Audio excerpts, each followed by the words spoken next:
What if loneliness is the most universal human experience? In a crowded cafe, I found myself reflecting on the words of Sartre and Camus, how existence can feel both full and empty at once. The room buzzed with life, yet a solitary figure sat apart, her presence a quiet question in the midst of noise. Is solitude merely the absence of others, or is it, as Camus suggested, the search for meaning in an indifferent world? Can we truly connect, or are we, as Sartre wrote, condemned to be alone even among many? Her eyes, reflected in the rain-streaked window, seemed to echo the existential dilemma, separated from the world by invisible glass, present but untouched. The laughter and warmth around her became symbols, shadows on the wall of Plato's cave. Are these barriers of our own making, or are they woven into the fabric of human experience? In that moment, I wondered, is the ache of loneliness a call to seek meaning, or a reminder of our shared condition? The crowd's energy faded into a silent echo, amplifying the sense of existential isolation. Each cheerful voice became a reminder of the distance between souls, the unbridgeable gap Sartre described. In this age of constant connection, why does loneliness persist? Perhaps it is not the presence or absence of people, but the absence of shared meaning that leaves us searching. In the end, are we not all reaching for connection, hoping to find significance in the gaze of another? Aristotle once said that humans are social animals, drawn to one another by nature. Loneliness, then, is not a personal flaw, but a universal signal, a message from our deepest selves. Just as physical pain warns us when something is wrong, loneliness alerts us to a missing connection. It is not the pain itself that is the problem, but what it reveals about our need for belonging. To feel lonely is to be profoundly human. It is the ache that reminds us of our need for genuine connection, a hunger that cannot be filled by mere proximity. Across cultures and centuries, this longing has echoed in every heart. When we recognize loneliness as a signal, not a shame, we begin to understand ourselves and each other more deeply. Philosophers like Heidegger and Nietzsche remind us that solitude is not a void to be feared, but a space for self-discovery. Heidegger spoke of being toward oneself, a turning inward that allows us to confront our own existence. Nietzsche found in solitude the courage to question, to create, and to become. Being alone, then, is not a social failure, but an opportunity to encounter deeper truths. Loneliness, by contrast, is the ache of disconnection, a longing for meaning that remains unmet. In solitude, we may find the most profound connections, not with others, but with ourselves and the world. The monk in his mountain hut, the thinker in quiet reflection, each discovers that solitude can be vibrant and alive.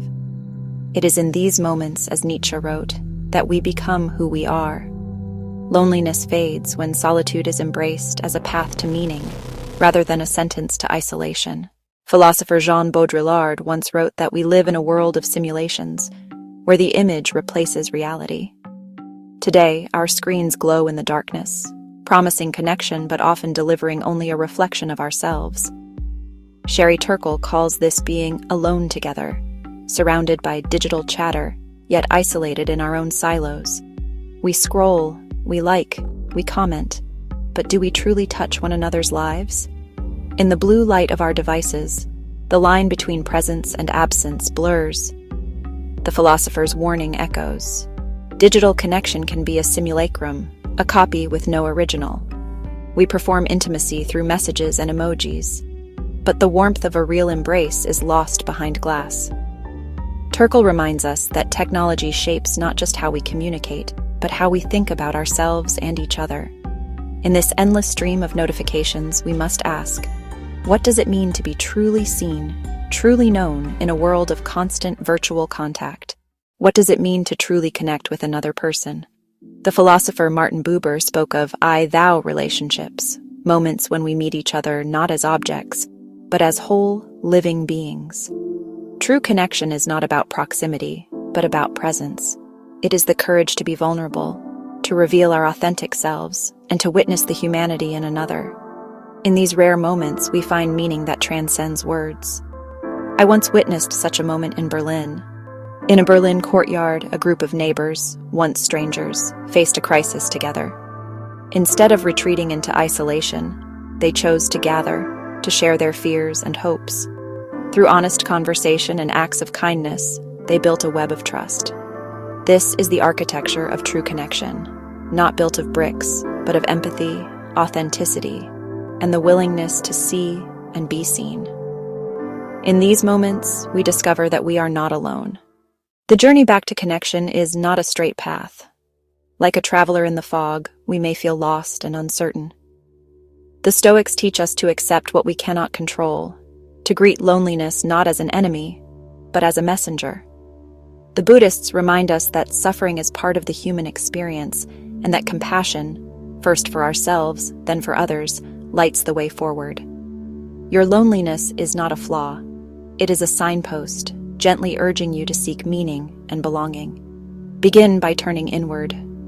Ask yourself with honesty and kindness, what do I truly value? What brings me peace?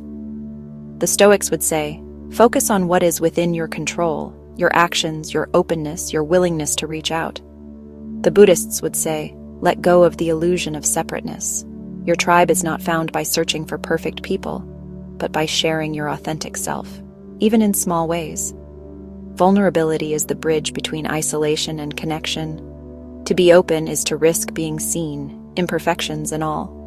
But as both Stoic and Buddhist wisdom remind us, true strength lies in acceptance of ourselves and of others. Each time you share your story, you invite others to do the same. In this shared space, real connection is born. This journey is not about erasing loneliness forever.